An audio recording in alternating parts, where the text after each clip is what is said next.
Bonjour chers élèves, bon il ne reste pas beaucoup de temps aux examens du baccalauréat, donc toujours pour vous donner un coup de pouce, je vous propose le corrigé de 4 sujets d'examen qui ont été proposés entre 2013 et 2020 pour l'option SVT, mais je conseille aux élèves de PC de voir aussi ces sujets-là parce qu'il y avait un ancien sujet qui a été proposé en SVT et qui a été donné l'année dernière aux sessions de rattrapage. Donc tous ces sujets-là sont liés aux 2 premiers chapitres de la mécanique, c'est-à-dire les lois de Newton et mouvements d'un solide sur un plan incliné ou sur un plan horizontal. Et vous allez voir que vraiment les sujets se répètent avec pratiquement les mêmes questions. Donc il suffit de bien comprendre comment décomposer les forces sur un plan incliné et vous allez voir tout ne sera pas très compliqué. Donc si vous suivez bien sûr la vidéo jusqu'à la fin. Avant de continuer, bien sûr, ceux qui ne sont pas encore abonnés à la chaîne, abonnez-vous et partagez-la au maximum avec vos amis, bien sûr. Bon voilà, je vais commencer par le sujet 2018. Donc c'est un sujet, vous allez voir, il y en a 2 qui se ressemblent, 2018, et tous les sujets sur le plan incliné sont pratiquement les mêmes. Donc il suffit de bien maîtriser un sujet et je suis sûr que vous allez répondre à tous les sujets. Je vais vous donner les 2 astuces qu'on pose souvent dans ce type de questions. Bon, commençons donc d'abord par lire le sujet, toujours souligner les choses essentielles. Donc mouvement sur un plan incliné. Donc là, on vous dit une masse M susceptible de glisser, se déplacer, ça veut dire sur une pente, sur un plan incliné, faisant un angle alpha, le solide démarre sans vitesse initiale. Je vous conseille toujours de noter les choses essentielles. Sans vitesse initiale, à l'instant T0 égale à 0, à partir de O. Sous l'action d'une force F, le solide S passe par A à la vitesse VA. On étudie le mouvement du centre de inertie dans le repère OI. Voilà les données essentielles. À T, l'abscisse G à T égale à 0, c'est X0 égale à 0, T0, X0 égale à 0, la masse G, alpha et V de A. En appliquant la deuxième loi de Newton, montrer que cette équation est donnée par celle-là. Vous allez voir, c'est toujours la même chose. Ensuite, en utilisant la figure suivante, déterminer l'accélération à partir de la courbe. Ensuite, calculer l'intensité de la force appliquée au solide. À partir du point A, le solide n'est plus soumis à la force F et s'arrête en position B. S'arrête. On choisit A comme nouveau origine. Là, faites attention, c'est A le nouveau origine des abscisses à l'instant de passage de G par A comme nouvelle origine de temps. C'est-à-dire au point A, vous avez T0 égale à 0 et X0 égale à 0. Donc, comme nouveau origine des abscisses à l'instant TA et bien sûr comme origine des temps. En utilisant l'équation différentielle établie à la question A, montrez que le mouvement de G entre A et B est rectiligne, uniformément varié. Ça veut dire que l'accélération est une constante et la trajectoire est une droite. Et déterminer la distance AB. Donc voilà, je vais commencer par résoudre d'abord ce sujet avant de continuer. Bon. Voilà le plan incliné. Donc toujours en mécanique, commencez par ces 3 points.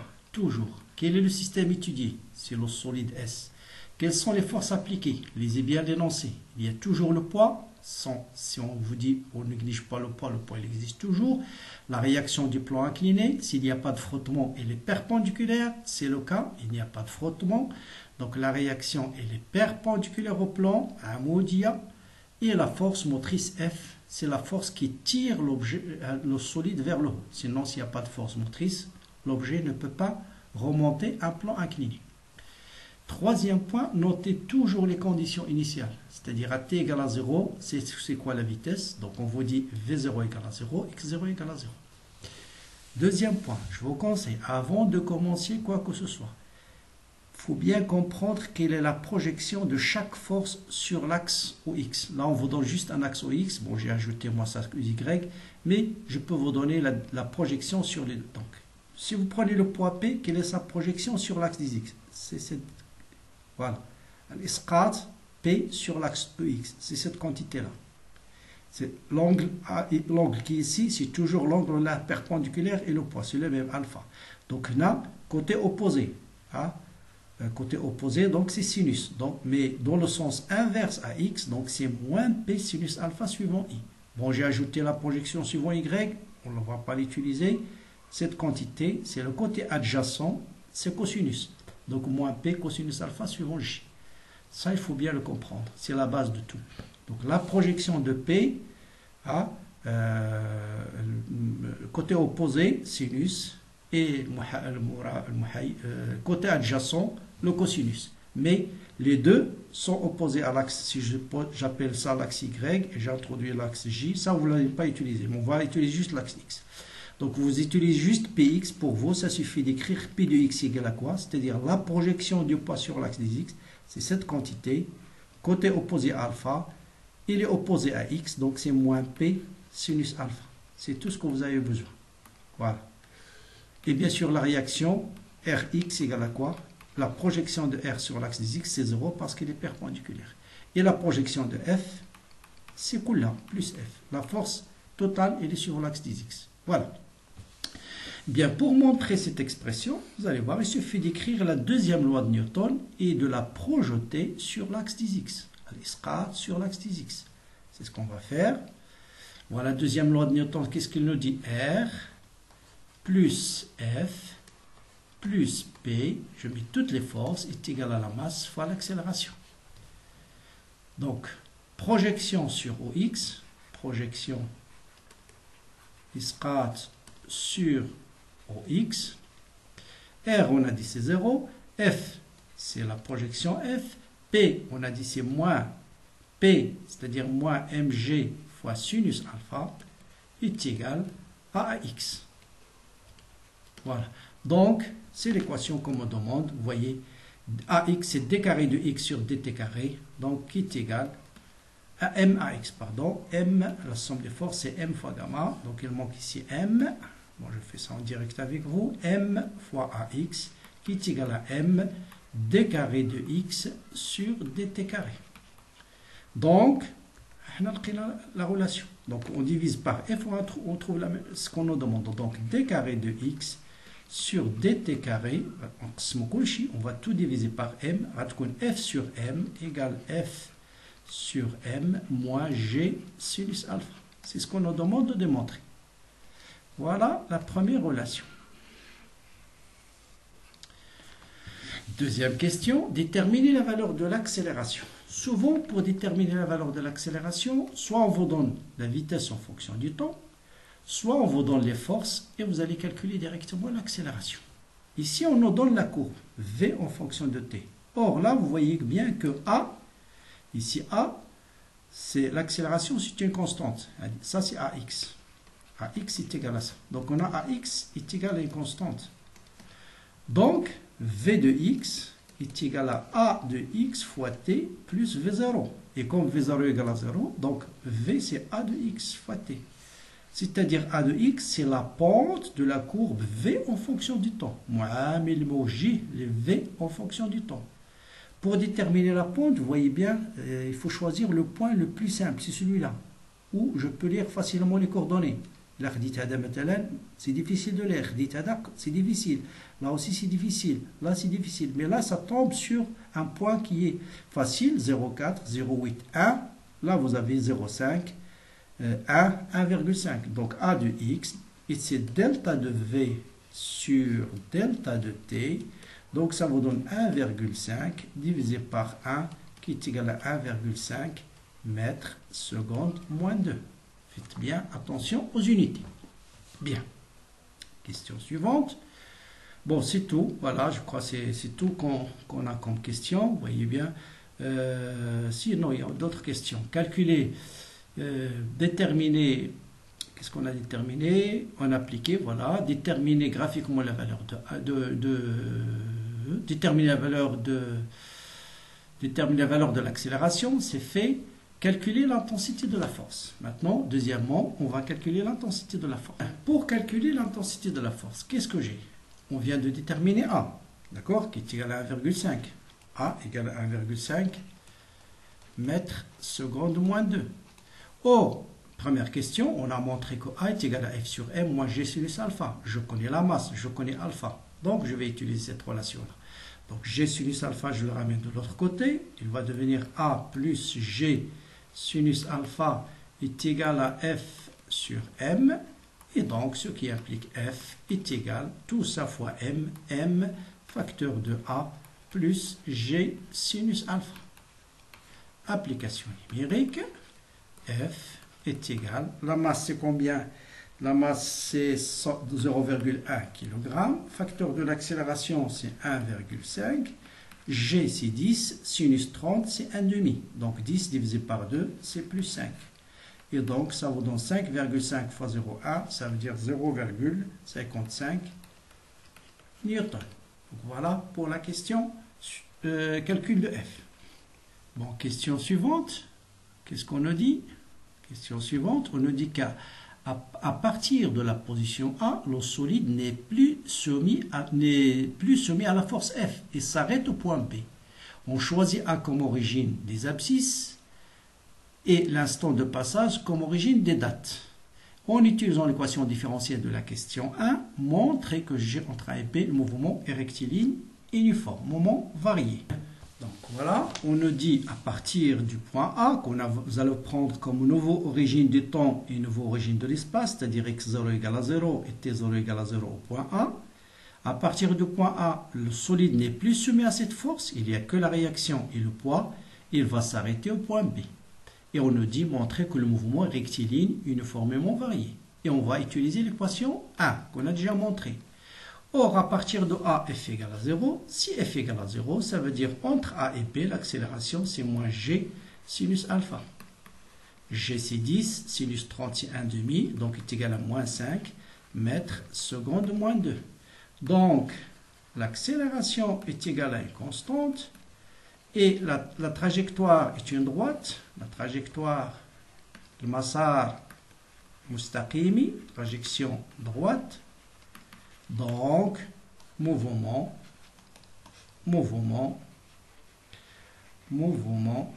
rectiligne et uniformément varié. Hein, rectiligne et uniformément, c'est pas uniforme, uniformément varié. Il y a un tasarru' tabit, varié. Tasarru' tabit. Donc, mouvement rectiligne uniformément varié. Voilà, pour cette question. La dernière question, on nous dit de déterminer la distance AB. Voilà, maintenant, on nous demande la distance AB, c'est-à-dire la distance parcourue avant que le solide s'arrête. Là, il faut voir les données. Quelles sont les données? Quand le solide s'arrête au point B, la vitesse V de B égale à 0. Qu'est-ce que je connais? Je connais l'accélération. Donc, si je connais l'accélération et la vitesse en un point, je peux déterminer, bien sûr, le temps. Il suffit de déterminer l'équation vérifiée par V de t. Si A égale à une constante, ça veut dire V égale à A fois t plus V0. Or, ici, t égale à 0. C'est là où il faut faire attention. C'est le point A. Et au point A, la vitesse n'est pas égale à 0. C'est égal à V de A. Donc, à t égale à 0, V égale à V de A. Donc, ce qui implique V est égal à A, c'est moins 5 fois T plus V0 plus V de A. Et V de A, c'était combien? C'était combien? On va le chercher. V de A, c'était 2,4. Voilà. Maintenant, je connais l'expression de la vitesse entre A et B, V en fonction du temps. Or, au point B, V égale à 0. Donc, je peux déterminer l'instant. Ah, c'est la seule question où il y a un peu de calcul. Je peux déterminer le temps qu'a mis le solide entre A et B. Or, V de B égale à 0, ce qui implique moins 5 fois T de B, l'instant où le solide arrive au point B. Donc, je vais moins 5 plus 2,4 égale à 0, ça veut dire 5TB égale à 2,4. Donc, T de B, c'est 2,4 divisé par 5. Et ça vous fait 0,48 secondes. Qu'est-ce qu'on me demande? AB. Donc, je dois déterminer l'équation horaire. L'équation horaire vérifiée, c'est-à-dire x en fonction du temps. Parce que je connais maintenant le temps entre A et B, parce que ça c'est T égale à 0, au point arrivé au point B c'est 0,48, donc entre A et B, le solide a mis 0,48 secondes. Or, si V est égal à ça, je peux déterminer X, c'est toujours l'intégrale, donc c'est moins 5 T carré sur 2, plus 2,4 fois T, plus X0, mais X0, on a pris égal à 0. On a pris, ça c'est X0, on a pris au point A, on a dit c'est le nouveau origine du temps, de l'espace. Donc voilà X. Bon, donc il suffit de remplacer maintenant T par sa valeur et vous allez déterminer AB. Donc si T est égal à TB, X est égal à la distance AB. Donc la distance AB, ça sera moins 2,5 fois 0,48 au carré, plus 2,4 fois 0,48, et la distance AB sera égale à 57,6 mètres. Voilà, vous me faites confiance, c'est, bien sûr je peux me tromper comme tout le monde, mais la valeur c'est celle-là. Bien, on passe à SVT 2013, et là c'est vraiment photocopie le rattrapage de l'année dernière. Bon, sauf ici, la seule différence, on vous a posé la question de deux manières de déterminer la vitesse. Donc c'est exactement le même sujet. Donc voilà, on vous dit un mouvement d'un corps solide sur un plan incliné, d'accord, sur un plan horizontal, voilà, celui sur un plan horizontal, il subit à l'aide d'une force motrice F dirigée dans le sens du mouvement. Pour étudier le moment, choisir le repère AI. Le point G démarre en A sans vitesse initiale.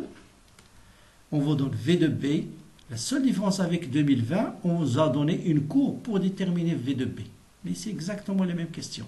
On vous donne T de B et la masse. En appliquant deuxième loi de Newton, montrer que déterminer la valeur numérique de A, déterminer la valeur numérique de F. C'est exactement le rattrapage de l'option PC 2020. Bien. Voilà, c'est une première question extrêmement simple. On vous dit, voilà, le solide, il est soumis à une force motrice. Bien sûr, pas de frottement. Il y a toujours le poids. Il y a la réaction. Donc, toujours système étudié, les forces appliquées. Et pour démontrer l'expression de l'accélération, toujours appliquant deuxième loi de Newton. Donc, toujours deuxième loi de Newton, loi de Newton. La somme des forces est égale à la masse fois l'accélération. Donc P plus R plus F est égal à M fois l'accélération. Ensuite, projection sur un axe bien déterminé. Projetant sur OX, bien sûr, le poids et l'accélération sont perpendiculaires, leur projection est nulle. Et F est dans la direction de OX, donc plus F est égal à M AX, qui est égal à M T carré de X, bien sûr toujours de XG sur DT carré. Donc voilà, D carré de XG sur DT carré est égal à F sur M. Voilà, il suffit d'écrire une seule ligne de réponse. Question suivante, déterminer la valeur numérique de A. Et là, il faut attention, valeur numérique de A, bon ça c'est A. Pour déterminer A, il faut connaître F. Or, on ne connaît pas F. Donc, je ne dois pas utiliser cette relation. De ce que je sais maintenant que A est une constante. Donc, si A est constante, donc, vous pouvez écrire tout de suite V est égal à A fois T plus V0. Or, V0. Or, est-ce que la vitesse initiale est égale à 0? On vous dit sans vitesse initiale. Sans vitesse initiale. Donc, je sais que V est égal à A fois T. Voilà. Seul en 2020, au lieu de déterminer cette courbe, on vous a donné une courbe et vous allez déterminer à partir de la courbe. Bon, vous avez V est égal à A fois T, mais je connais l'instant de passage V de B est égal à 2 et T de B égale à 2. Donc, j'utilise cette information. Donc, V est égal à A fois T et je sais qu'à l'instant TB, c'est-à-dire fois A, la vitesse c'est V de B. Donc A, si je connais l'expression de la vitesse en fonction du temps, si je connais la vitesse en un point et je connais l'instant de passage au même point, je peux déterminer l'accélération. Donc V de B sur T de B, donc est égal à 1 mètre seconde moins 2. Bien sûr, si je connais l'accélération, je peux déterminer la force. Bon, question très classique parce que j'ai F sur M est égal à A. Voilà, déterminer la force. On a F sur M est égal à A. Donc, ce qui implique la force est égale M fois A. Bon, vous connaissez. Donc, ça vous donne 0,25 newton. Bien. Bon, voilà, c'est une question très simple. Là, bien sûr, il suffit juste de penser comment déterminer l'accélération. Ça, on vous donne le temps au point, au un point, et la vitesse au même point. Donc, ça suffit pour déterminer l'accélération. Je passe à 2014. Vous voyez, c'est le même exercice que 2018. Pratiquement le même. Hein. Si vous avez bien compris celui de 2018, là, on va refaire rapidement 2014. Donc toujours, voilà son frottement avec une vitesse initiale V0. Donc la seule différence ici, vous voyez ce qui change, c'est juste les conditions initiales ou la nature des forces. Là, on vous a dit V0 est différent de 0. Pas de frottement sur un plan incliné d'un angle alpha n'est pas connu. Pour étudier le mouvement de solide, on choisit OG tel que à t égale à 0, x égale à 0. Donc t égale à 0, ça il faut le noter, je dis toujours les conditions initiales V égale à V0, x est égal à 0. En appliquant le deuxième loi de Newton, détermine l'expression. Là, on ne vous donne pas l'expression, c'est à vous de la déterminer. La valeur expérimentale a permis de déterminer la vitesse déterminée en justifiant votre choix V0, A et alpha. Bon, voilà, toujours système étudié, c'est le solide. Quelles sont les forces? Il y a le poids et il y a la réaction. Donc la réaction et le poids, parce qu'il n'y a pas de frottement. Et condition initiale, V égale à V0 sur I. Donc, ensuite, deuxième loi de Newton, la somme des forces est égale à la masse fois l'accélération. La somme des forces, il n'y a que le poids et la réaction est égale à MA de G. Projection, toujours sur OX, voilà, sur OI. La projection de P, c'est comme l'examen de 2018, PX, c'est moins P sinus alpha. La projection de R, c'est 0. Donc, moi, G sinus alpha est égal à A de G égale à une constante. Donc, voilà l'expression, on nous dit déterminer l'expression de l'accélération en fonction de G de alpha. Voilà, c'est déterminé. Voilà l'expression. Donc, vous voyez que l'accélération est une constante. Donc, je peux déduire tout de suite V est égal à A de t plus V0. On va voir son utilité. Donc, l'étude expérimentale, là, on vous dit que l'expérience nous dit que V est égal à moins 5 fois t plus A plus 4.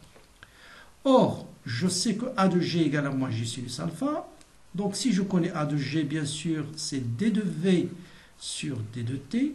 L'intégrale d'une constante, c'est moins G sinus alpha fois T plus V0. Notez attention, V0 est différent de 0. C'est là qu'il faut faire attention.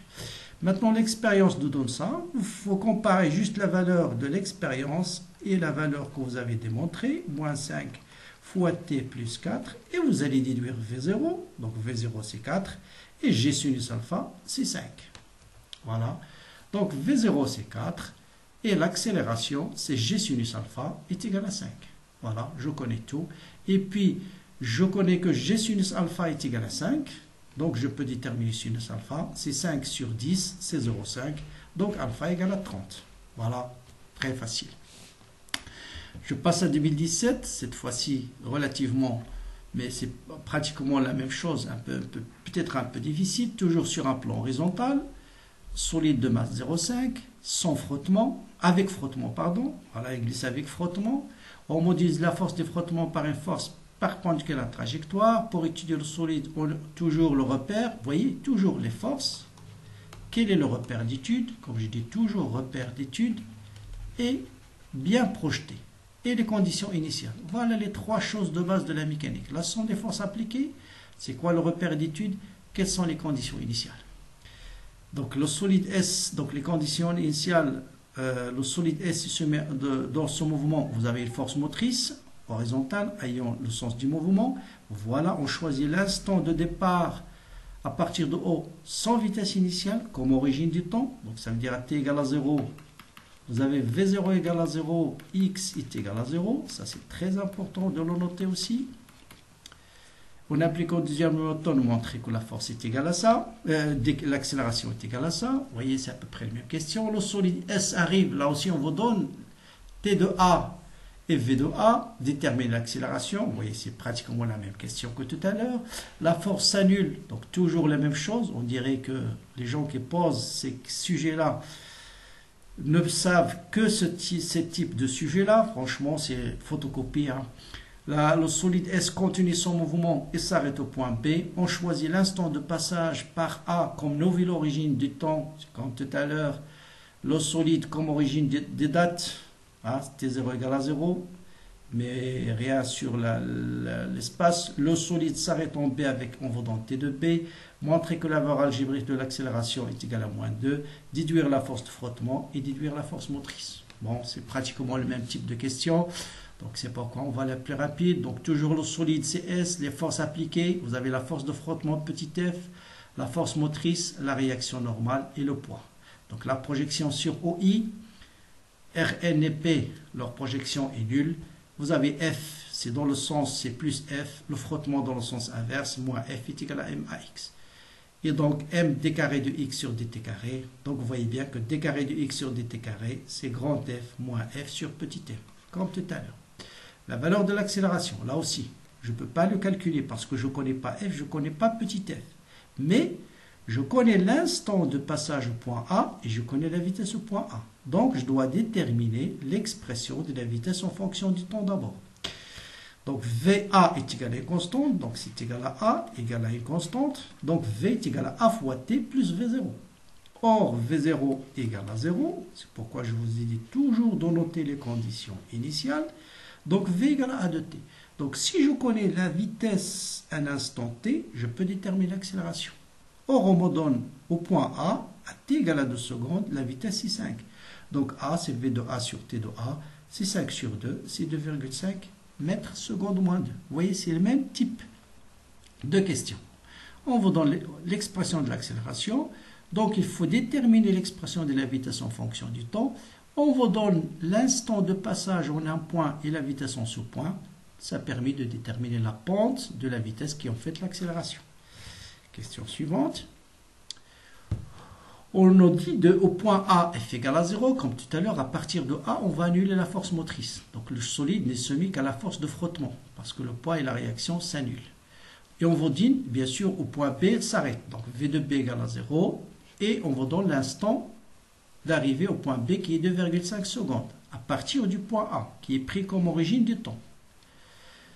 La question c'est, montrons que A égale à moins 2, donc là aussi, deuxième loi de Newton, c'est la même que tout à l'heure, il suffit de prendre grand F égale à 0, et ça devient moins F est égal à MA, donc A est égal à moins F sur M. Mais je ne connais pas F, donc je ne peux pas utiliser cette relation. Je sais que A est constante, je vais utiliser cette fois-ci l'expression de la vitesse. Donc V est égal à A fois 2T plus V0. Mais là, il faut faire attention. L'instant, nouveau instant du temps, la vitesse n'est pas nulle. Il est égal à V de A. Donc à T est égal à 0, V égale à V de A. À T est égal à T de B, V égale à 0. Donc je vais remplacer 0 est égal à A fois T de B plus V de A.